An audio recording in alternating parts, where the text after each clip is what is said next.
Without love, it cannot be seen. This is the phrase that leads us into a wild goose chase for the truth, a truth that was muddied in conspiracies, false realities, a decade lost to obsession, grief, and a person stripped of closure. Having the privilege to finally finish Umineko in its entirety from episodes 1 through 8, the moral of the story has never been clearer. It teaches us what Umineko would argue truly matters. Ushiromiya Ange, the character who's been placed in this position, who's lost her way in the depths of obsession, tirelessly seeking the truth, but at the cost of her own future. In her obsession, she loses sight of what truly mattered. Instead of seeing love, she sought answers. The more she investigates, the further she strays away from the memory of how it felt to be loved by her family, and ultimately, their memory would serve more as a stepping stone for the truth instead of something to cherish. And that leads to the question, what does it refer to in that phrase?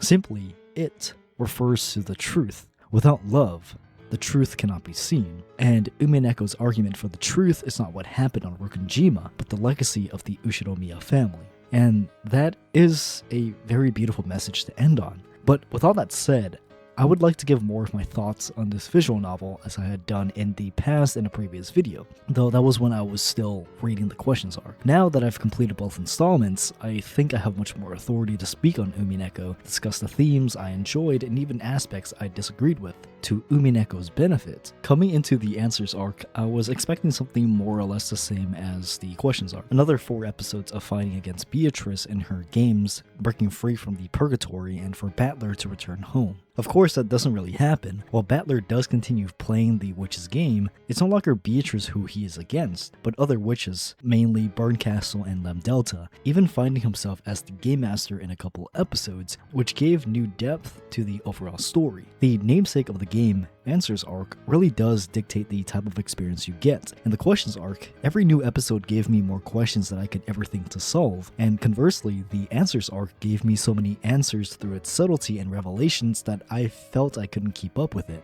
At times, those revelations were ridiculous, blasphemous even, frustrating, and overwhelming. Sometimes it spawned more questions, but by the end of it all, everything started to make sense. Whether it was Ushiromiya Kinzo's past, the introduction and mystery behind Leon, Battler's growing affinity towards Beatrice and his enlightenment after episode 5, the concept of the cat box, and a whole load of other explorations solidified Answers arc as a whole different beast. This time around, Umineko felt more thrilling. New characters entered the scene such as Erika, Leon, Wilhard, and Featherine. Erika, she's a character that's portrayed in an almost anti-hero-esque way. On the one hand, she's playing the role of detective and the Witch of Truth to help single out the suspect in this murder, while other times she's playing against Battler in order to intellectually reign superior and desecrate the sanctity of the truth in the process. Leon's mysterious appearance further adds to the mystery of the Ushiromiyas, providing a host of possibilities, theories, and red herrings as to what they are in connection to the murders and or the family.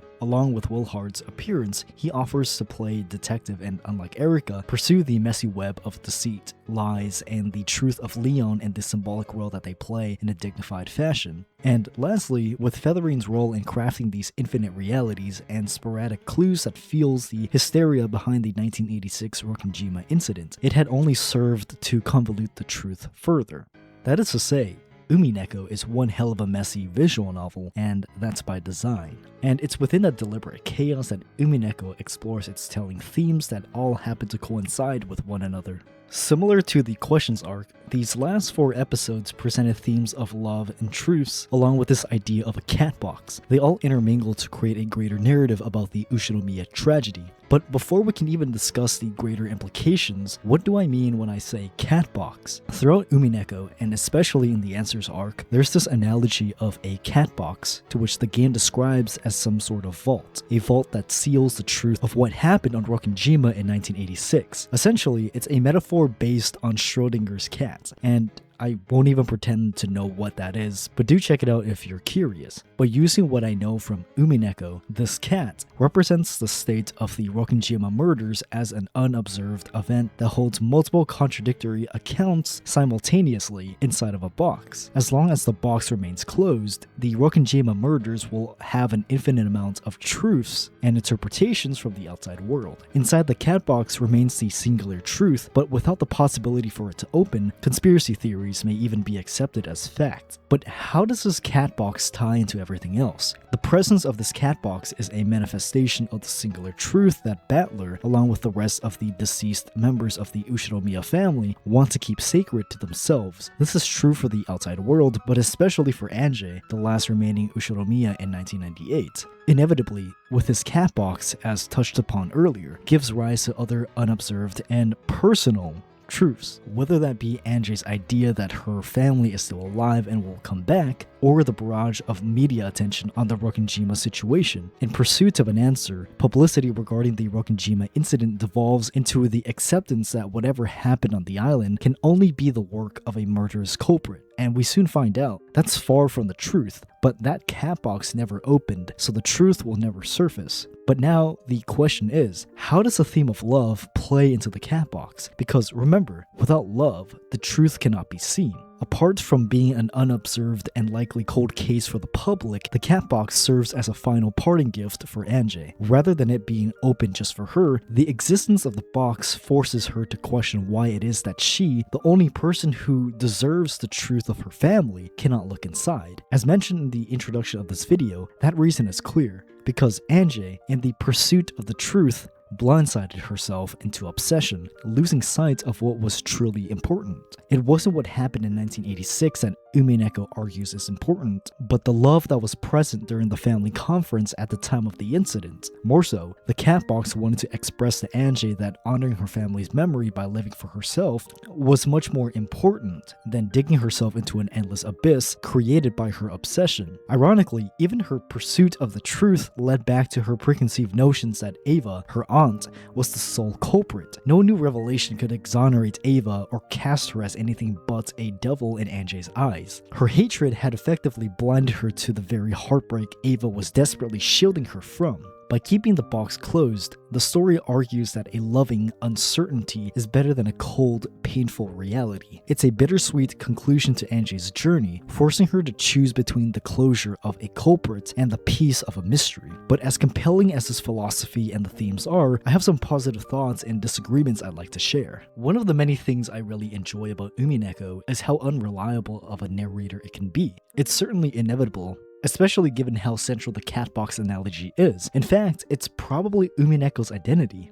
The exclusivity of the cat box allows for the game to push the mystery of Rokkenjima via the lens of both magical and logical possibilities. Remember, the Rokkenjima Murders for the duration of the entire game is an unobserved event, with the exception of the only surviving member of that incident, Ava, to witness it. Of course, due to Ava's death in 1998 and her reluctance to expel her account of the tragedy, she quite literally took it to her grave. For as long as the cat box is not open, almost anything is possible. That's why we see the feud between Beatrice and Battler in the Questions arc. Nearly every unobserved event in each episode, whether it was a crime scene or deduction of culprits, there was always this wiggle room to engage with the blue truth, regardless of how absurd the claim was. But to get back on track, another example of how Umineko utilizes unreliable narration to its benefit is by creating red herrings. In episode 5, we're introduced to the possibility that there exists a 19th person on the island. This person is regarded as the second child of Ushinomiya Natsuhi, specifically a child that Kinzo entrusted to Natsuhi to foster due to complications between her and Kraus in conceiving a child. It's heavily insinuated that the identity of that child is actually Battler. We can use context clues to come to this conclusion. In episode 4, Beatrice had said and read that Asumu is not Battler's biological mother. When Natsuhi was harassed on the phone, it appears to sound like Battler. Using this, Umineko is able to craft a convincing argument against Battler. However, by the end, we know that wasn't the case and it was just a diversion. But of course, with the nature of the cat box, every episode brings up a new possibility. While yes, the unreliable narration often produces false realities, it also plays a pivotal role in providing subtle truths every episode for us to piece together. If Battler isn't the hypothetical 19th person, then who was? Well, that's revealed later in the form of a new character, Leon, and then the cycle repeats, telling half-truths until eventually we can piece everything together, and for the sake of this video, Leon is in fact Beatrice, at least in a world where Natsuhi had accepted her. The theme of the cat box also allows for the propagation of theories that I find quite fascinating. It's not so much that the Rokkenjima murders caught the public eye, but rather how the public responded to the news. It's adjacent to the type of sensationalism we see in our society, how everything needs to be publicized and the need for answers. The tragedy gained so much popularity, especially with the existence of Ava, that the cat box ballooned to a point where it started to look more like a public forum than an investigative analysis. It took something that should have been sacred and carefully examined into a sandbox of ideas that dilute the sanctity and impede on valuable investigations. I agree with Battler's position in wanting to preserve this cat box from impurities, condemning the actions of how publicity ruined the credibility of the incident. However, I also believe the cat box should not be closed forever, as everything needs to end at some point. The tension between preservation and closure leads me to my biggest philosophical hurdle with the narrative. Umineko utilizes this in order to push this idea of truths, specifically the concepts of multiple realities. Of course, the whole idea behind a cat box is that without it being opened, we will never know what truly happened. That's definitely correct. But what I fail to agree with is how Umineko, instead of presenting these theories as mere interpretation, portrays them separate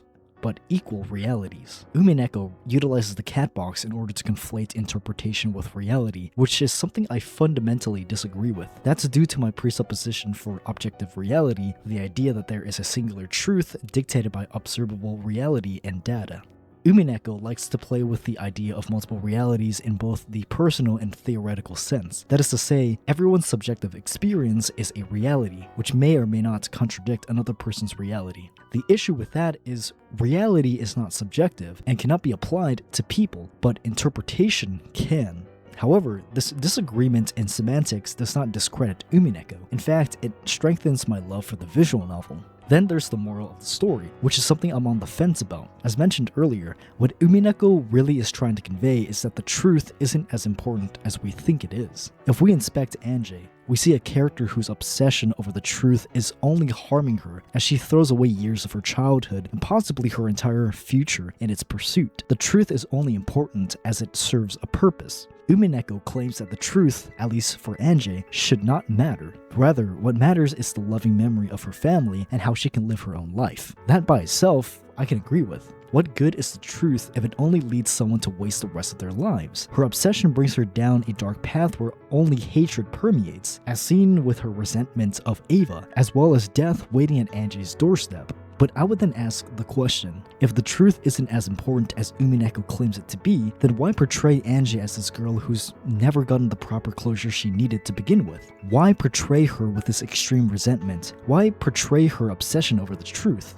Yes, Umineko does that in order to showcase the extremities of truth-seeking, but in doing so, implicates something else. That is, the truth is just as important. I believe the truth, for example, what happened on Rokkenjima in 1986, represents closure. It represents a concept that had never been granted to Ange for most of her childhood and entire adult life. Imagine yourself in her shoes. Your entire family leaves to an island for an annual conference, only for one person, your aunt, to come back, refusing to tell you what, why, or how her entire family died. And I can see this from Ava's perspective as well. You don't want to burden that child with the horrors that happened on the island and the heartbreaking details about the death of her parents and brother. It's a heavy weight on Ava's shoulder, especially as she now has to be her mother.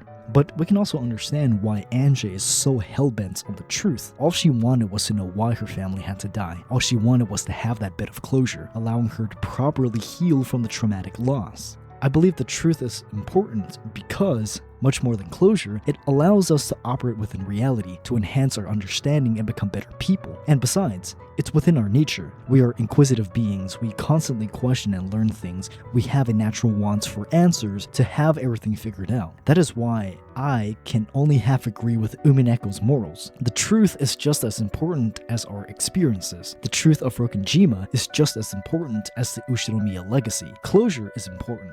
While I would rather be broken by the truth than deceived by a lie, I also understand there needs to be a balance, a healthy way to seek the truth while also not falling victim to an endless obsession. This also leads into another point I wanted to highlight regarding two specific characters. And if you do remember my character ranking from the previous video, I did have quite a bit of affinity for Rosa, and don't get me wrong, she is still a great character, but especially in the Answers arc, her character is put more on the back burner. These two characters, Ange and Erika, I think are personally the most interesting in the Answers arc because of their mutual inclination for the truth. They're both designated the title of the Witch of Truth, though what distinguishes them is their modus operandi. Erika is usually seen in a detective's role, uncovering the truth through logical deduction, utilizing clues and setting up contraptions to apprehend specific culprits or revelations. While her MO is effective, her morality complicates things. She's a self-ascribed intellectual, feeding her ego and knowing that she can intellectually reign over somebody and solve crimes for the sake of solving a crime.